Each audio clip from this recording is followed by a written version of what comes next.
So what was life like before the Undateables for you? Before you found fame? Before I found fame, it was kind of unique, crazy. But then before I was doing all that, I was doing like things that you might not know I've been doing for God knows how long, which was theatre and acting.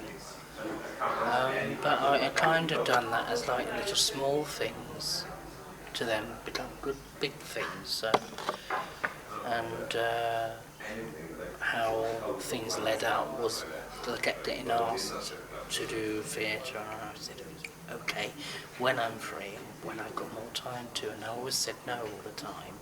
And then by the time I had time to think about it, I thought, yeah, I'll do it. And now nearly 10 years next year, I've been in double act, so it's been big. 10 years doing it.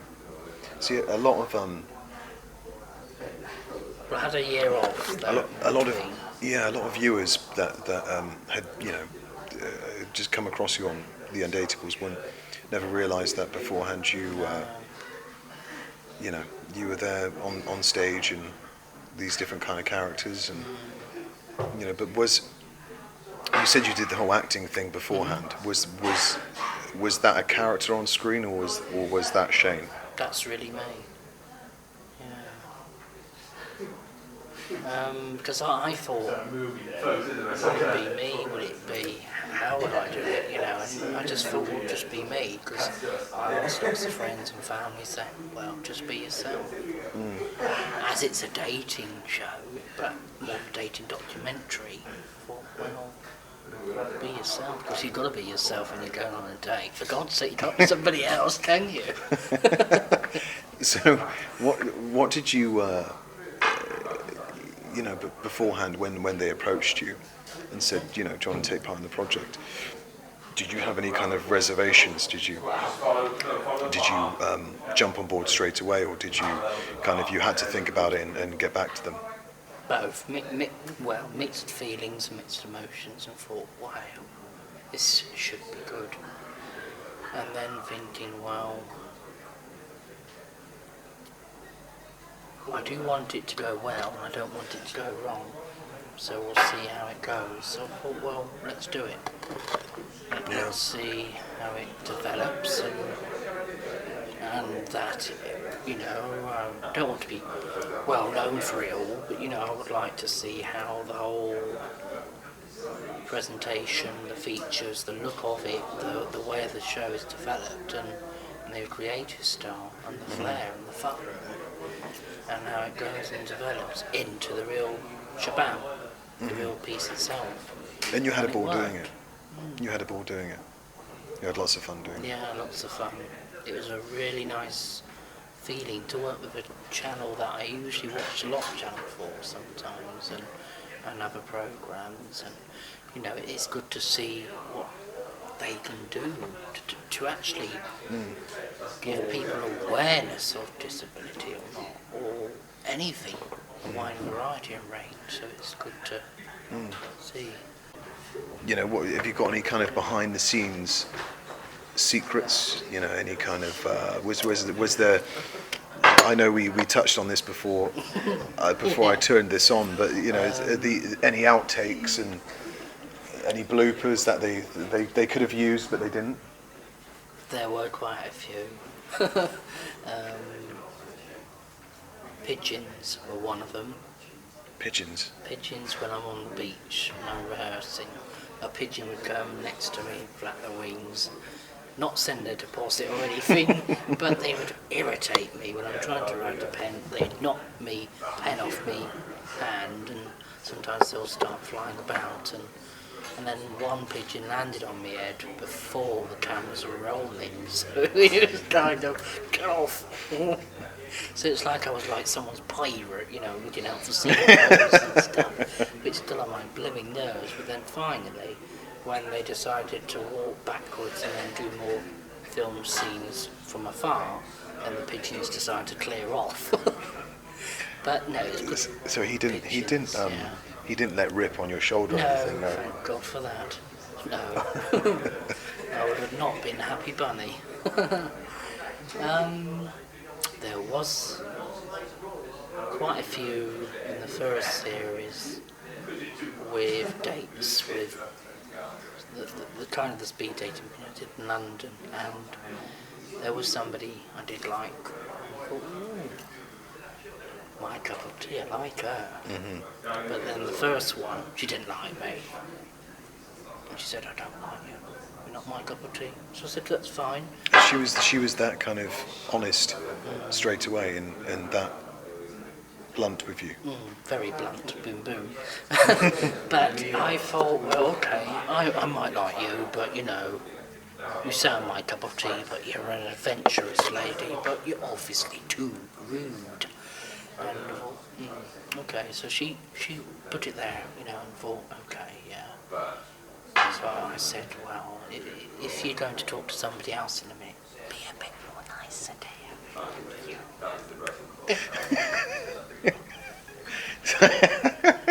So you actually, did you say that to her face? Yeah, because I thought, well, all right, you don't like me, fair enough, but then I don't know you from Adam, dear. But then the problem is if I'm talking to you personally, you know, you're trying to get opposites attract, all you do is, I don't like you, and that was it.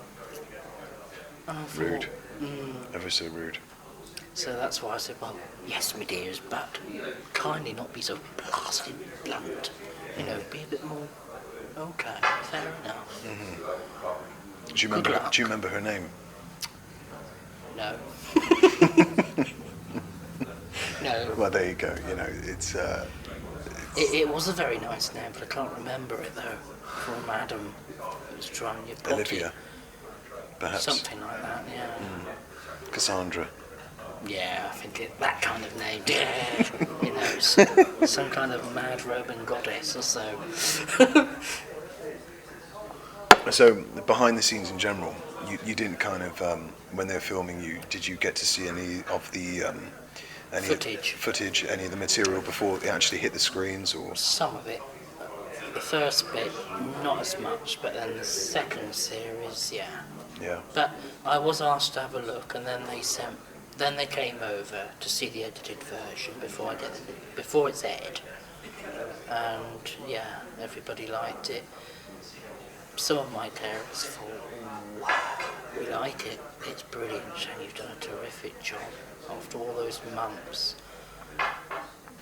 But there were some scenes we didn't quite like, and you might have agreed, Shane, that they were good, but wasn't too sure on it. But no, when they saw the version in the end, there were slight things that were gone. Were there any scenes that you particularly liked in the cut? Do you remember? Yeah, there was a lot of poetic style stuff. There were, loads of my poetry, and there was a scene that I didn't know was in, but it did go in, and it's me. I was doing an audio of poetry, so I was like telling, you know, like the linking of the narrator. It was basically like that. The narrator didn't actually do anything. The narrator stopped, and I was like talking like I was narrating parts. And you were narrating the actual Some of show, it, some yeah. of the parts of the show. But she was more, which was Sally Phillips from Drop the Dead Donkey, Smack the Pony. She was narrating it, and there was a scene that I was sort of narrating. I was coming out of my flat, and there was bits and bobs about it, and about the star of love and what it's been like. And I was kind of telling you the story and narrating it from my own heart and eyes. And they used a small slice of that. Small, yeah. And then she went back to narrating my part afterwards. Oh, I see. So it was sweet and it was nice. Yeah, I wasn't expecting it, and I thought, hey, I didn't see that bit, or I didn't do that bit, but obviously they liked it. So yeah, things did kind of change, but not all the time. Yeah. No, it's quite something that they used it, you know. Looking back on the Undateables, I know it's some time ago. It was what? How long ago? It was a year ago? Just over a year?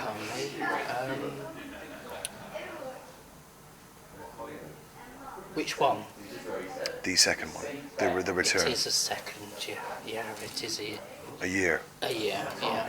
Do you have any? Do you have any regrets? Do you have anything? Do you have any kind of? You look back on the second one and think, oh, I wish I said this then, or I wish I kind of reacted in this kind of way when I met her, or you know. Yeah. Yeah. I wish, no offence to Jessica, she was awesome. In a way, I didn't know what was going to happen next. Nobody can tell the future unless if you're very, very perfect on it. And, you know, spot on with time. But it was hard. I really thought we were going to meet again. And that's the downside of it. And thought, well, you know, what do I do now? It was a bit of pill to swallow, in a sense, you know. Or like a poo sticks moment. Like a Winnie the Pooh situation, or oh bother. Which is also a catchphrase of mine. I always say Oh like, bother. yeah. How would you feel about being single? Are you happy being single? Or? It's a mixture of both, really. It's kind of, oh, I'm getting used to it, but it kind of feels that when you want somebody to talk to, but you're seeing the same friends nearly every day, which is not a problem. But I don't mean like you've seen your other friends every other day. It's like the friends you live with, and you're coming home to them, saying hello, how you doing? And it's somebody you want to talk to. You want to have that special bond Yeah. with someone, and you want to come home from a busy day of work, or a busy day of you know, as you said, you're working with theatre at the moment, and you want to come home and you're exhausted, and you want to kind of unload and share those special moments with someone. That's what you want? That's correct. Yeah, that's right. Yeah, somebody to talk to, somebody to laugh with, somebody to and have a cup of tea with, or something like that, you know. Yeah. And just take it easy. So I read an article recently that you have a book deal, and it was mentioned on the second series that you have a book deal. So what's the process of that, and how far along is that to be finalised? It's going to be quite a while, I think, because there's so many poems that are going to be featured. And I've seen them today. You know, you've got like over 1,000 poems. Yeah, or more. Yeah, and I haven't even seen them at home. I've just seen them on yourself today. So. Because I thought, well, I may as well bring something to say. Lots of poetry there. Of course. Yeah. But nowadays, I've asked people's opinions or advice on what poems should be featured. So my family are helping me now, and it costs quite a lot. So I'm self-publishing it instead of sending it off to some publisher and doing it that way. But there is another idea, pardon me. For the other side of the book deal, there is a poetry slam, which I got in, not an invitation as such, but it's to do with a National Poetry Association type thing, but it's a poetry competition. And you get a chance, and I've sent 2 off because I wasn't sure. I was torn between what is cancer and one about love or something funny. So I said, could you decide, because I'm all over one place and I'm not really sure which one to decide, and I was nearly choosing that one or choosing that one, and I thought, I like them both. They mean a lot, they're very powerful, they're very wordy, but they'll grab you straight away. And so that's what I said to the publishers and the people and the judges that will be judging it. So then hopefully they'll take all the students that are poets to become professional poets more, and that you get professional writers